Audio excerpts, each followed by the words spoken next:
Breaking news tonight on DC News Now. The Senate votes to keep the government funded and a measure to let DC keep its current budget. A bill to approve local funds for the District of Columbia. But that legislation still has a major hurdle in the House. We'll break down the challenges. A route for helicopters near DCA now permanently banned. An aviation expert explains what airline passengers can expect. Judges are ruling tens of thousands of fired federal workers must be rehired. I haven't heard anything from my prior manager, from the Human Capital Office. The uncertainty for probationary workers continues as they await what's next. Tariff wars and inflation making your weekend grocery trip more expensive. We're stretching your dollar with where you can find the cheapest eggs and more across the DMV. You're watching the station covering all of the DMV. This is DC News Now. Our breaking news tonight at 10 o'clock, the Senate voting to accept a Republican funding bill averting a government shutdown. Hi, everyone. Thanks for joining us for DC News Now. I'm Chris Flanagan. And I'm Susan Tran. We're talking about 10 Democrats joining Republicans in a procedural vote, allowing the Senate to pass this measure. Let's take a live look right now at Capitol Hill. In the end, only one Democrat and an independent actually voted in favor of that partial budget bill, and one Republican opposed it. Once President Trump signs that legislation, it will fund the government for 6 months. The 4 Democratic senators from Maryland and Virginia voting against the funding measure.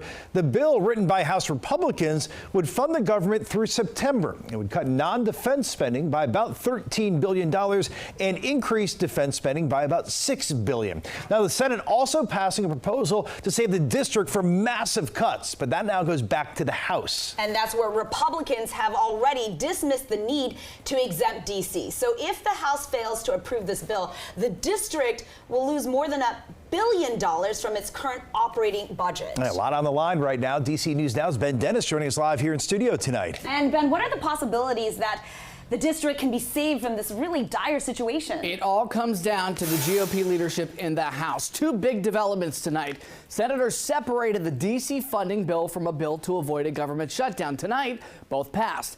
Big news for the district as the Senate vote to keep D.C.'s current budget whole. But that's not a done deal. Some background right now. Under the first federal funding bill passed by the House initially, D.C. had to revert back to its 2024 budget, just like all the federal agencies in the bill. But D.C. is already operating under its 2025 budget, which Congress already approved for 6 months. And putting D.C.'s budget within the federal funding bill initially would have meant an immediate scrap of $1 billion to the district and caused huge cuts for public safety, transit, schools, and more. Again, the U.S. Senate just approved to keep D.C.'s budget whole, an overwhelmingly bipartisan vote tonight wrapping up. Issue here is just allowing the D.C. government to proceed to spend its own tax revenues. You know, we all want, as the president wants our nation's capital to be the safest, cleanest, most welcoming city. All this bill does is to continue to ensure that D.C. receives what it is owed. D.C.'s funding and now must go to the House of Representatives, but they're in recess until March the 24th. And at this hour, it's still not clear when the House might consider the D.C. bill or if it will pass at all. Ben Dennis, back to you. A big hurdle tonight for the district. Ben, thanks. Meanwhile, D.C. Mayor Muriel Bowser praising the bipartisan group of senators. She also, though, acknowledges that the House has to approve this legislation or else the city, again, cannot access the $1 billion from the district's very own budget. Mayor Bowser writing in part, Senate approval today is a major first step as we continue working with the House of Representatives on final passage to ensure critical services are provided in the nation's capital.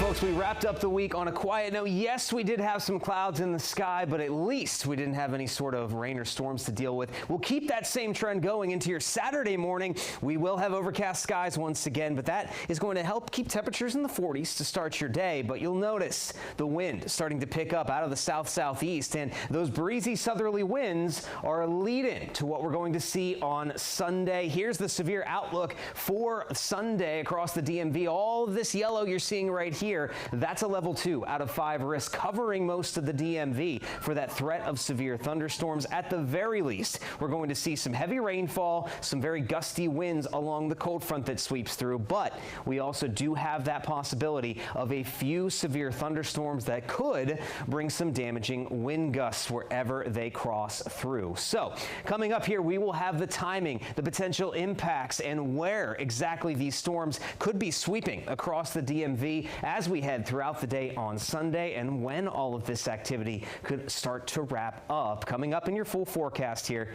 in just a bit. All right, looking forward to that, Damon. Thank you. The FAA will now permanently ban helicopters from flying that same route near DCA where the Black Hawk and American Airlines plane collided midair back in January. The crash killed 67 people. Federal investigators say that helicopter path had a whole string of near misses in recent years, showing it posed an intolerable risks. We talked to a former pilot and transportation analyst about the change. Justin Russell says passengers will likely see fewer go-arounds, which is when a plane has to abort its landing and circle to a new runway or try again. Russell says removing this route is just part of the solution. Problem is that we have we're putting more and more flights going into DCA.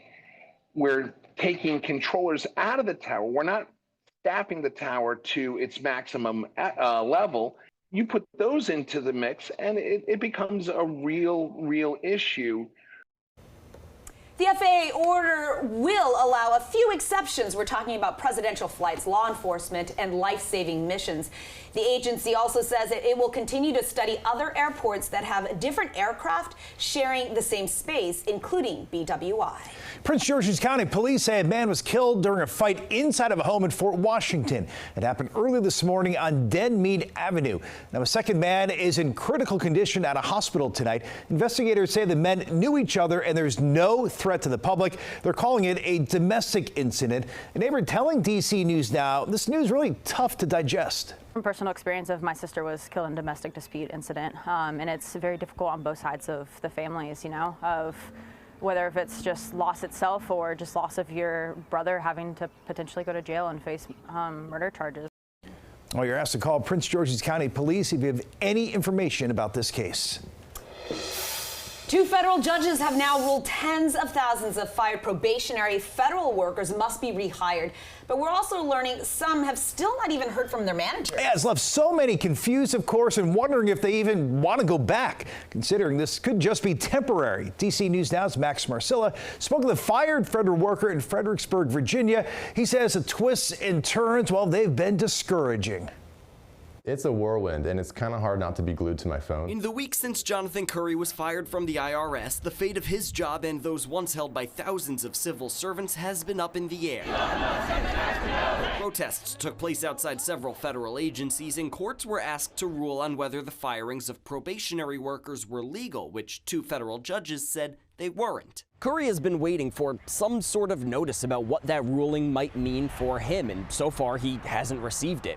He also doesn't have his work computer or his ID badge, and he's not exactly sure when an answer could come. He fears it could be some time before any sort of return to work, recalling the length of his onboarding a year ago. It took me time to get my ID badge so I could have building access. Took time to get me a work laptop and then functioning access to the systems I needed access to. And these are things that you had taken away when you lost your job. Exactly. But even when that gets sorted out, he and others are debating if they even want to go back. You first hear that your job is being reinstated, you think, hooray, like I'll get my job back. Then realistically you think, what is that going to look like? And do I want to? Curry says his IRS job was his dream job, but he's lost trust, not in his agency, but in the current administration. I would certainly love to get back into public service at some point in my career, but I'm not sure I'd be very comfortable working under this current administration. They seem to be making a lot of really seismic shifts in how public service is treated and viewed. That would just create a lot of uncertainty for my family. In Fredericksburg, Max Marcilla, DC News Now. Right, still more uncertainty there, Max. Thank you. More federal building drama now. President Trump says the FBI headquarters will stay in D.C. and not move to Maryland. The president, speaking at the Justice Department, says that he will block the orders to move the headquarters to Prince George's County, but it's not clear how he can legally overturn the General Services Administration's decision. It's also yet another challenge in this lengthy battle on where to move the headquarters, Maryland or Virginia. Maryland Governor Wes Moore and the congressional Democrats are responding. In a statement writing, Maryland was chosen by the General Services Administration because the state offers the best site and the best value to taxpayers. And they go on to say they will continue working to bring the headquarters to Maryland. We are helping you stretch your dollar before you hit the grocery store this weekend. The current trade wars likely will cost all of us more. Prices on produce, coffee, and meats all could increase. DC News Now's Haley Milon has been tracking prices all year long and now has a look at if it's time to consider one of those wholesale membership clubs. Yes, just this week we learned that inflation is cooling down a little bit and prices are just a notch lower than previously forecasted. That is a good sign, but tariff threats impact the prices of individual items, so that is where you could see some shortages and high prices. We track prices of 10 grocery staples at Walmart, Giant, and Safeway. From 1 month ago, Safeway is seeing the biggest price jumps, particularly on chicken breast and brown eggs. And speaking of eggs, wholesale supply is improving in the U.S. Walmart has the best brown egg prices at $6.64 a dozen month over month. Giant prices are less volatile, so those price jumps aren't going to knock you over in the grocery aisles, but they have been pretty severe this year. Now, we've been tracking these prices since 2022 and also explore other options for you to make things more affordable. This week, we're comparing comparable items at Costco. Is the Costco membership worth it if you're just buying groceries? Well, totaling up our list from all three stores as well as at Costco, I adjusted for unit pricing because Costco requires most of these items be purchased in bulk. The total price of the list is actually cheapest at Walmart at $27.98. It's $29.13 at Costco, $33.83 at Giant, and loyal Safeway shoppers, you are paying $44.33 for that list. So a Costco run, for it to be worthwhile, you gotta be shopping for bulk items with prices you can only get at Costco. Otherwise, it's just not the spot for your weekly grocery run. I'm Haley Milon, back to you.